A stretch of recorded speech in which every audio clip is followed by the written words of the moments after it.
아리마대 요셉 그리고 니고데모가 우리 주님의 시체를 받아다가 장례법, 유대인들의 장례법대로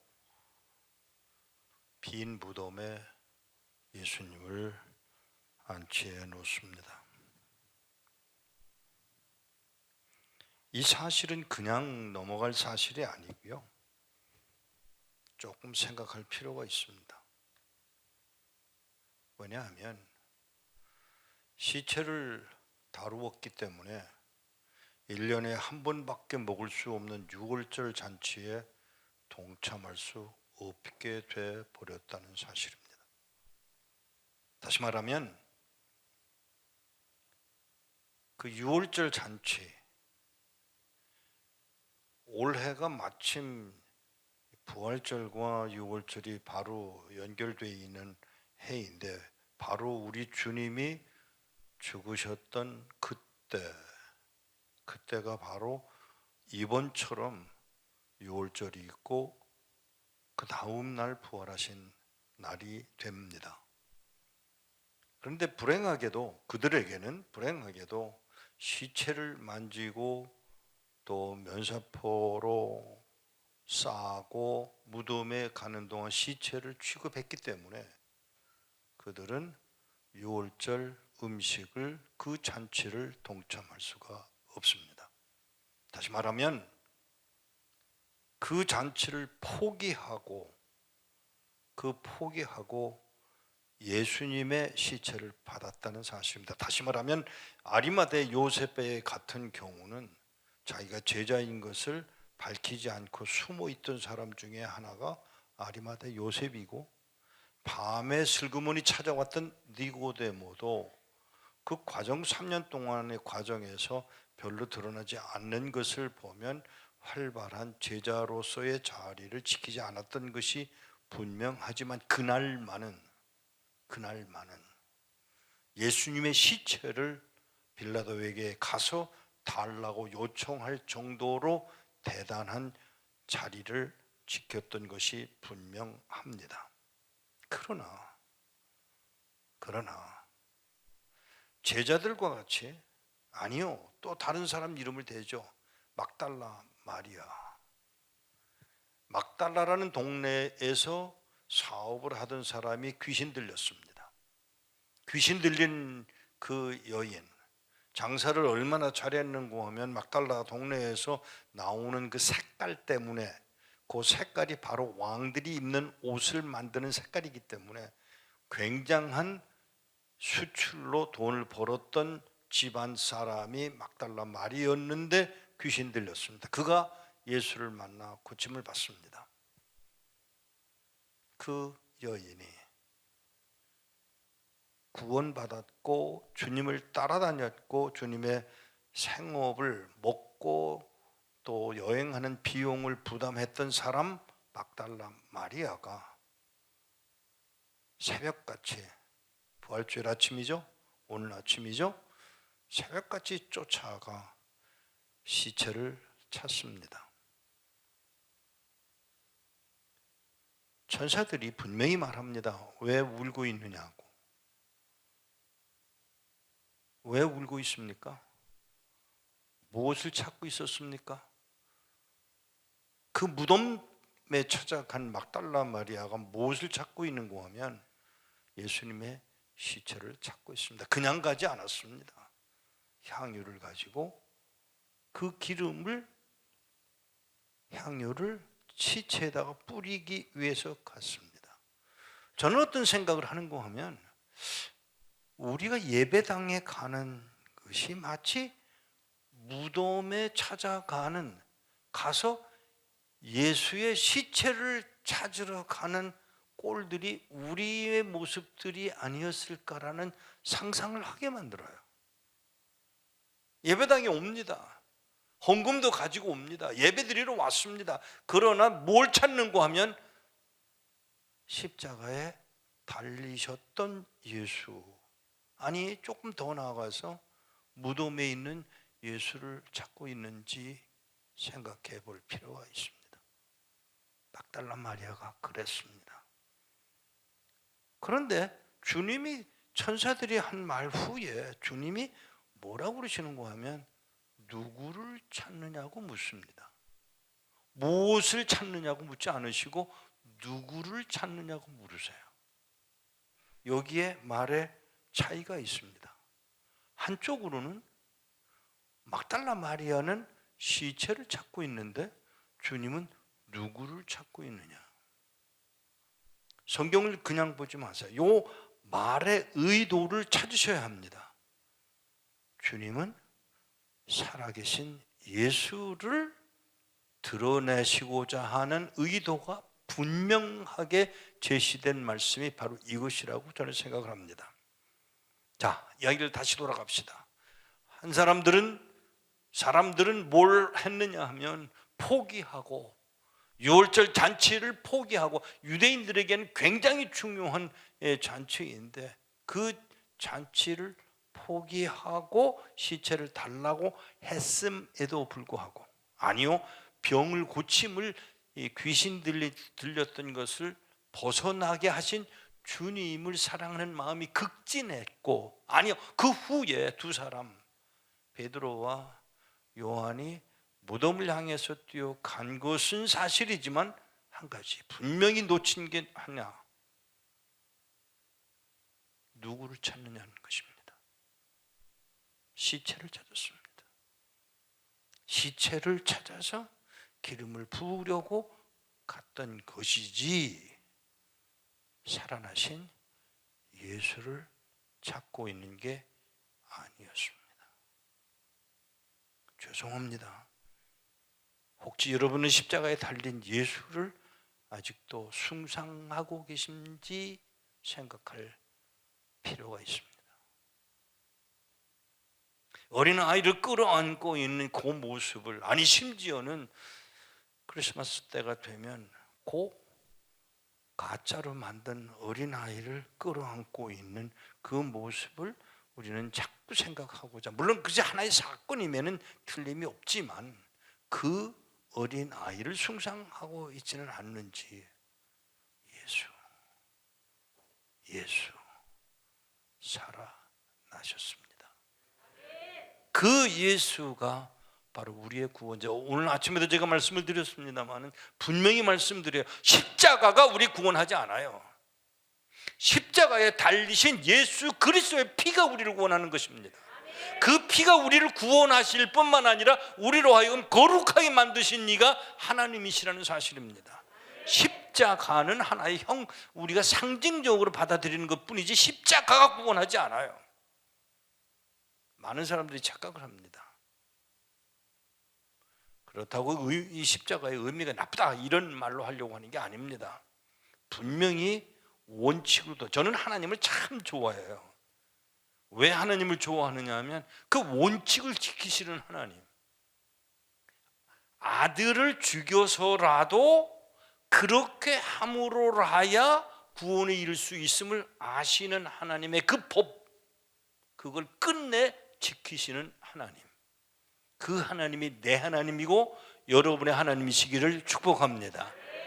우리가 많이 놓치는 게 이것이에요. 하나님의 원칙, 하나님의 법도, 하나님의 그 그리스도의 법을 외면하는 경향이 우리에게 얼마나 많은지 몰라요. 제 멋대로 살면서 그리스도인이라고만 밝히지만 실제로는 살아계신 예수 그리스도 찾아갑니다. 베드로가 찾아갑니다. 요한이 먼저 갔다가 베드로가 나중에 더 급하게 들어가서 보니 아무도 없습니다.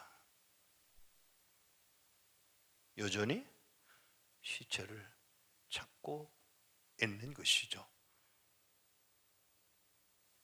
그 시체는 거기에 존재하지 않습니다. 누가 뭐래도 분명한 것은 그 무덤은 비어 있습니다. 살아나셨기 때문입니다. 부활하셨기 때문입니다. 그 부활하신 하나님을 우리는 찬양하게 된 것이 축복임을 인정하셔야 합니다. 그런데 문제는 알아요, 믿어요. 저는 분명히 믿습니다. 여러분들 가운데 그 사실을 믿지 않는 분은 없다고 봅니다. 다 믿어요. 알아요. 지식으로든 어떤 방법으로든 가슴으로든 믿는 것이 바로 예수 그리스도의 부활입니다. 그런데 우리 주님이 살아나셔서 찾아오시죠. 찾아오셔서 들려주는 말씀, 그냥 넘어갈 이야기 같아 보이는 그 부분 찾아오셨어요. 문이 잠겼어요. 그런데 들어오셨어요. 그리고 말씀을 하십니다. 우리 말로는 우리 번역을 하다 보니까 그렇게 됐겠지만 샬롬 그거예요. 다른 말이 아니고 샬롬. 근데 그 말을 2번씩 하신 것을 이해하셔야 합니다. 우리는 그냥 넘어갑니다만은 뭐 그냥 샬롬 하셨나 봐. 아니올시다. 2번에는 의미가 있습니다. 3번에는 강력합니다. 이 2번을 강력하게 말씀하고 계시는 하나님, 우리 주 예수 그리스도께서 우리에게 전하시고자 하신 메시지 뭐예요? 평안, 샬롬. 놓치고 있는 부분들이 이 부분들이죠. 사랑하는 여러분, 다시 돌아갈게요. 물로 포도주를 만드는 것을 보았던 사람들, 그래서 그 사실을 믿었던 사람들, 뭘 믿었나요? 그냥 믿었다라고 성경은 설명을 하고 있지만 사실은 믿었다는 그 말 속에 숨겨져 있는 something, 뭘까요? 강력한 신앙의 시작을 제시하고 있음을 보셔야 합니다. 나사로가 살아나는 걸, 부활하는 걸 보았습니다. 썩어서 냄새 난다던 그 시체가 일어나서 나오는 것을 눈으로 똑똑히 본 사람, 그 사람들이 바로 제자들이었습니다. 제가 자랑을 하려고 이 말을 하는 게 아니라 구브로에 가서 꼭 찾아가 보고 싶었던 데가 하나 있습니다. 나사로의 시체가 들어가 있는 무덤입니다. 2번 죽었잖아요.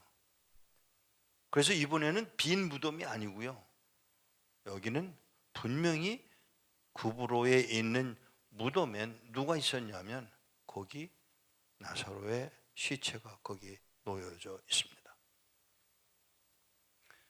사랑하는 여러분, 그 시체가 묻혀져 있는, 시체가 있는 그 무덤을 제가 이렇게 보면서 그 감동, 살아났던, 썩어서 냄새나던 그 시체, 살아서 얼마 동안 살아내는 제가 모릅니다만은 한동안 살다가 다시 죽어서, 아니요, 이 예수님을 통해서 구원받은, 아니 살아나 부활한 사건 때문에 사람들이 나사로까지 미워해서 결국은 어디로 떠나는가 하면 구브로로 떠나서 살았던 그 사람. 놀라지 마세요. 바나바가 바로 그 동네 사람인 거 아세요? 어떤 영향을 주었을 거라는 생각을 하게 합니다. 바로 나사로가 부활되는 사건을 현장에서 보았던 제자들이었건만 예수의 부활에 아직도 동참하고 있지 않은 듯한 모습이 바로 제자들의 모습이었습니다.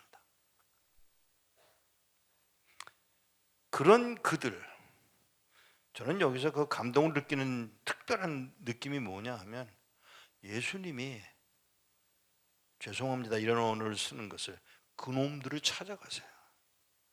믿어주지 않은 그놈들,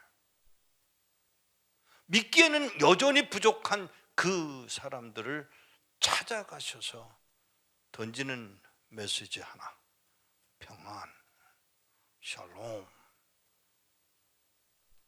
죄송합니다마는 우리 모두 그런 자리에 있음에도 불구하고 하나님이 여러분과 나를 찾아오셔서 들려주고 싶은 말 한마디, 샬롬. 저는 여러분들에게 샬롬을, 예수님 대신에 여러분에게 샬롬을 선언합니다. 샬롬 하는 후에 들려주신 말씀, 하나님이 나를 보내신 것 같이 나도 너희를 보낸다. 명령입니다. 그냥 해도 좋고 안 해도 좋고의 말이 아니고 예수님 자신의 명령입니다. 보내신 것 같이 나도 너희를 보내노라고. 그 다음에 하신 말씀, 성령을 받으라. 부활하신 주님이 요구하시는 평안, 보냄받음, 또 하나 성령을 받으라고 말씀하십니다. 그런데 저를 더 당황하게 만드는 부분이 뭐냐 하면 이 부분이에요. 너희가 누구의 죄든지 사하면 사하여지고 누구의 죄든지 그대로 두면 그대로 있으리라고 기록한 23절의 말씀입니다. 누구의 죄든지 사하면, 우리 주님이 지금 우리에게 요구하시는 것이 이것이에요.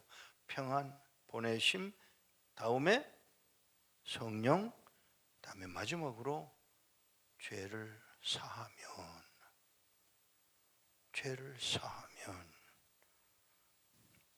제가 처음 중국을 가게 될 때 있었던 일이 뭐였느냐 하면, 어디 가세요? 비행기에 앉아 있는데 어디 가세요? 누가 물으니까 주위에 나를 아는 사람이 있는가 보다 하고 눈을 떠서 보니까 아무도 없어요. 다시 눈을 감았습니다. 어디 가세요? 중국 갑니다. 중국을 사랑하세요? 죄송합니다. 대답은 어눌했습니다. 예라고 대답하기에는 자신이 없고 아니라고 그러기에는 중국을 가고 있는 사람이고, 그런데 그래도 저는 또 나름대로 그래야 되겠다고 생각을 해서 억지로 예라고 대답을 했습니다. 죄송합니다. 여러분은 모르겠습니다만 제 세대는 일본을 미워하고 중국을 미워하고 이렇게 배운 사람들이었는데 그 중에 하나가 전데 중국을 사랑하세요? 예. 그때 하나님 하신 말씀, 너는 중국만 사랑 안 하는 게 아니야. 내 아버지도 사랑하지 않았어. 옳은 말입니다. 저는 아버지를 사랑하지 않았습니다. 내 기준으로, 내 생각과 내 뜻과 내 목적대로 보기에 아버님의 마음에 들지를 않았습니다. 내 생각에 앞서 있는 것이죠. 막달라 마리아의 약점이 지금 무엇을 말하고 있는가 하면, 자기의 기준, 자기의 생각에 뭘 찾고 있죠? 시체를 찾고 있는 거예요. 하나님의 뜻에, 하나님의 생각에, 하나님의 계획에 여러분을 맞추는 작업은 여러분의 몫입니다. 그래서 가서 하나님, 저는 이 간증을 아침에도 했지만 이 시간에도 하려고 합니다. 북한에서 사역을 하다가 잡혀 들어가서 오랜 동안 고문을 당하고 어려움을 당했던 한 형제가, 지금까지 말을 안 하고 말을 감추고 있었던 이 형제가 연락이 왔습니다. 목사님, 저요 쫓겨나면서 생식기를 잘리고 쫓겨났어요.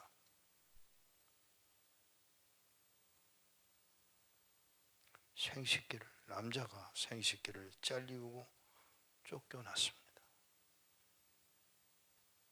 그 말을 들으면서 제가 더 말을 이어갈 수가 없는 상황인데 이 형제가 하는 말이, 저요 김정은이에게 편지를 냈어요.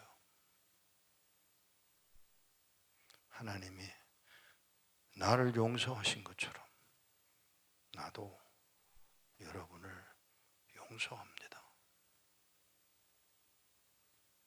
저 전화를 떨어뜨릴 뻔했어요.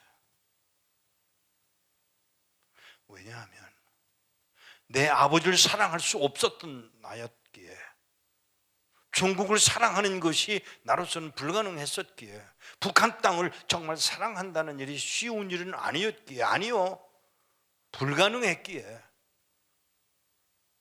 그 북녘 땅에서 고문을 당하고 강제로 추방을 당하고 난 후에 한 말, 그들을 향해서 용서하느라고, 사랑하느라고, 하나님이 나를 구원하시기 위하여 십자가에 못 박아 죽인 예수 그리스도의 피를 인하여 내가 구원의 자리에 놓였기에 감히 나도 당신을 용서합니다.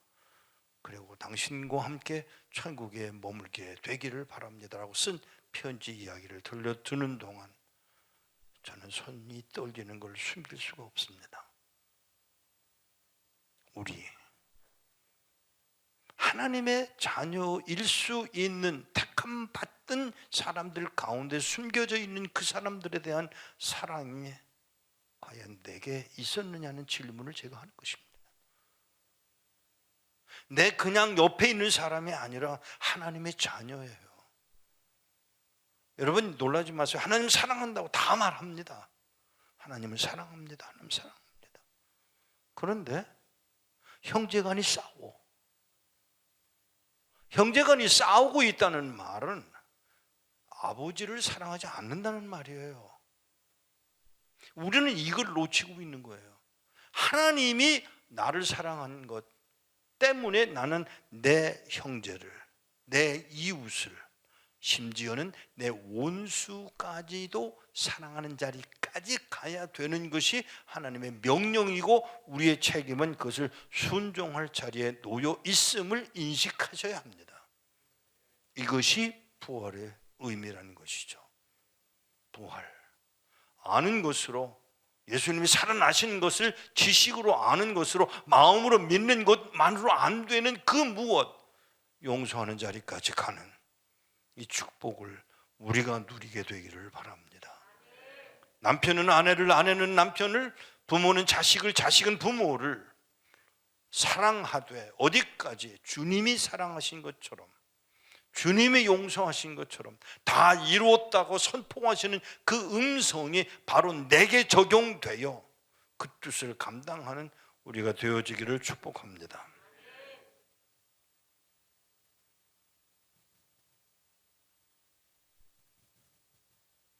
순종할 자신이 있으십니까? 기도하겠습니다.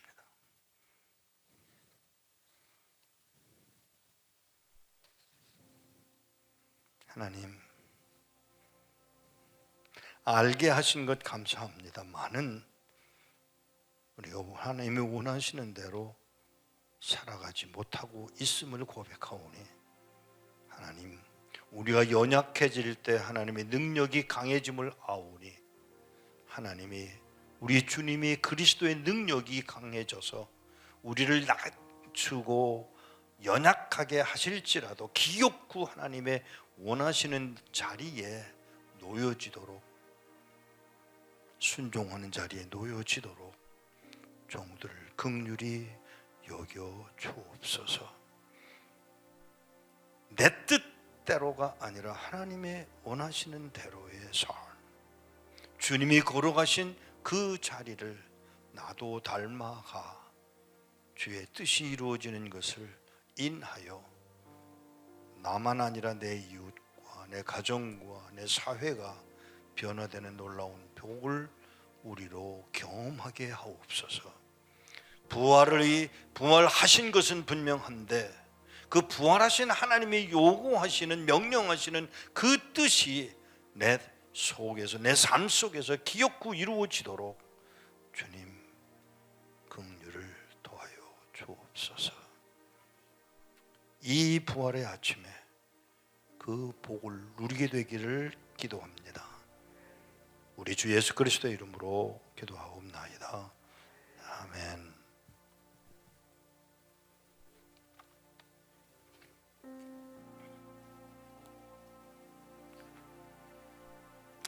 합심해서 기도하실 때 말씀을 붙잡고 오늘 주님이 부활하신 이 놀라우신 은혜를 부으신 날, 십자가 피 흘리신 그 사람, 부활의 생명, 권능, 영광, 성령으로 주님 우리에게 평안을 주시고 제자들에게 말씀하시듯이 우리를 보내시면서 용서해라, 내가 너희를 용서한 것처럼 용서하라 말씀하시는 이 말씀 붙잡고 주님 그렇게 순종할 수 있길 원합니다. 내 아버지를, 내 어머니를 하나님 내가 이해하지 못했습니다. 내가 내 남편과 아내를 사랑하라고 줬는데 미워했어요. 나의 상처만, 아픈 상처만 묵상하며 미워하고 분노하고 증오했습니다. 용서하여 주옵소서.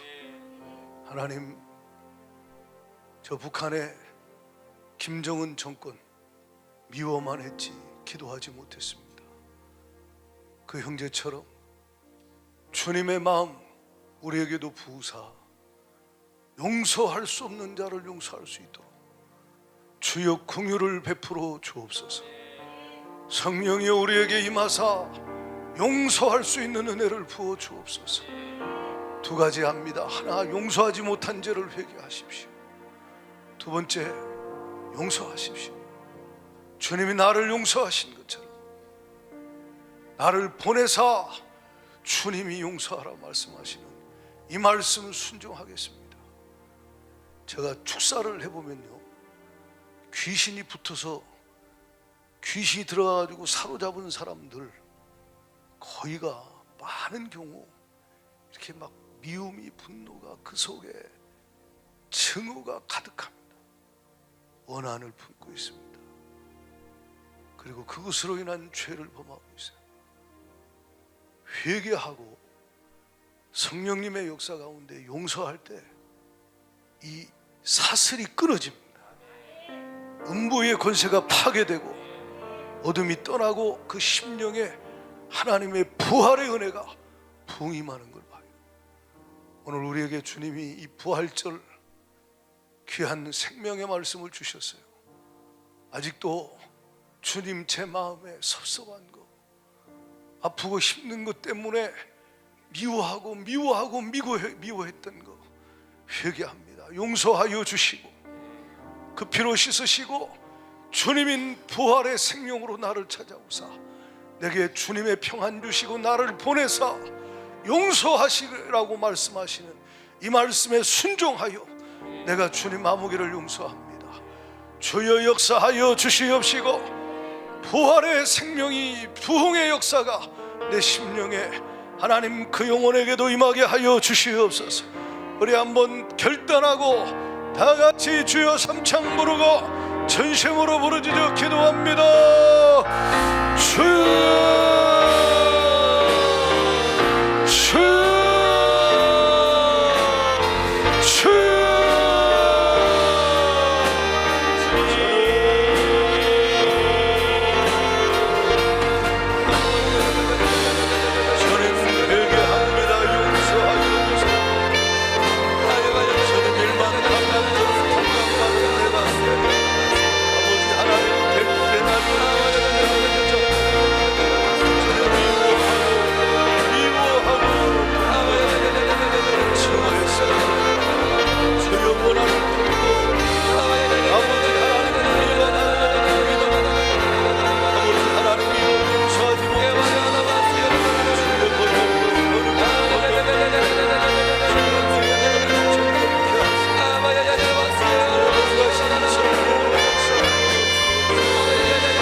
아버지, 말씀에 순종하여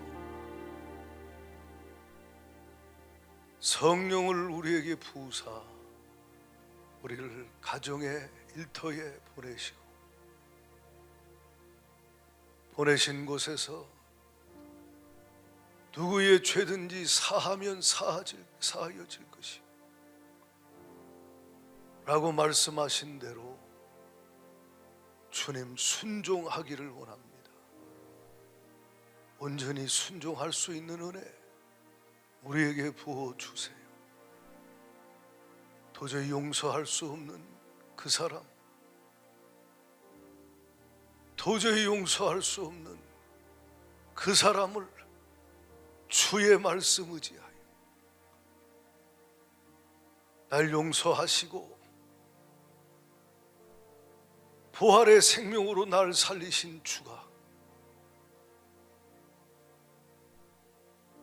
말씀하시고 보내셨으니 순종하게 하여 주시옵시고. 할렐루야. 그 관계에 주님 그 현장에 부활의 역사가 일어나게 하여 주옵소서. 음부의 권세가 파괴되게 하여 주시옵시고, 미움과 다툼과 분열과 증오와 어둠이 예수의 빛으로 떠나가게 하여 주시옵시고, 주의 나라가, 주의 성령의 놀라운 부흥의 역사가 그 관계 속에, 그 현장에 일어나게 하여 주옵소서. 가정을 회복시키시옵소서. 가정에 먼저 부활의 역사가 있게 하시고 부흥의 역사가 일어나게 하여 주시어서 겸손한 회개와 겸손한 순종의 용서를 통하여 주님의 놀라운 부활의 그 영광이 임하는 그 은혜 있게 하여 주옵소서. 예수님의 이름으로 기도하옵나이다. 이어서 기도합니다. 저 북한 땅을 위해서 기도하겠습니다. 그 고백은, 그 형제의 고백은 그냥 그렇게 할 수 있는 게 아니에요. 사람으로는 할 수 없죠. 주님이 하신 말씀대로 성령께서 그렇게 하게 하시는 은혜가 임하여 쓰임받는 그런 하나님의 종들을 통해 하나님은 하나님의 때에 북한 땅에 견고한진들이 무너지게 하십니다. 하나님 아버지, 저 땅의 지하에서 눈물로 예배하고 숨죽임에 예배하는 지하교회 성도들에게 은혜 부어주시고, 하나님 복음을 듣지 못해서 지금도 어둠의 권세 아래서 신음하는 우리 동포들에게 은혜를 부어주시어서 속한 시일 하나님 흑암 권세가 견고한 진이 무너지고 주님의 생명의 빛이 복음이 들어가 주님 교회들이 세워지게 하여 주시고 하나님 나라 임하게 하여 주시옵소서. 남과 북에 하나님 미움과 증오와 이 분열이 하나님의 방법으로 무너지고 사라지게 하여 주시어 하나님의 성령의 역사 가운데 회복이 일어나게 하여 주옵소서.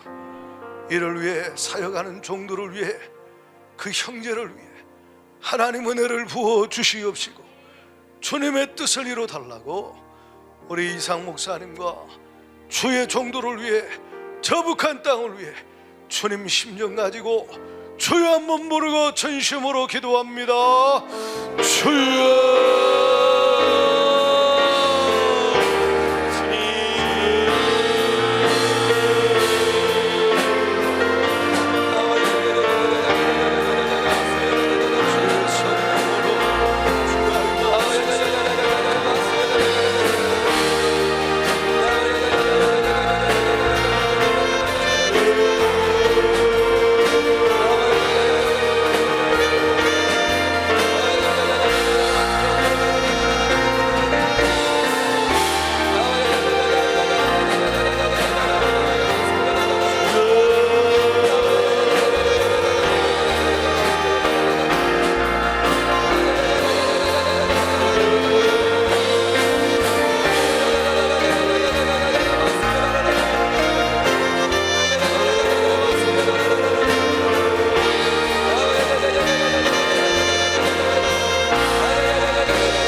예수님의 이름으로 감사하며 기도하옵나이다.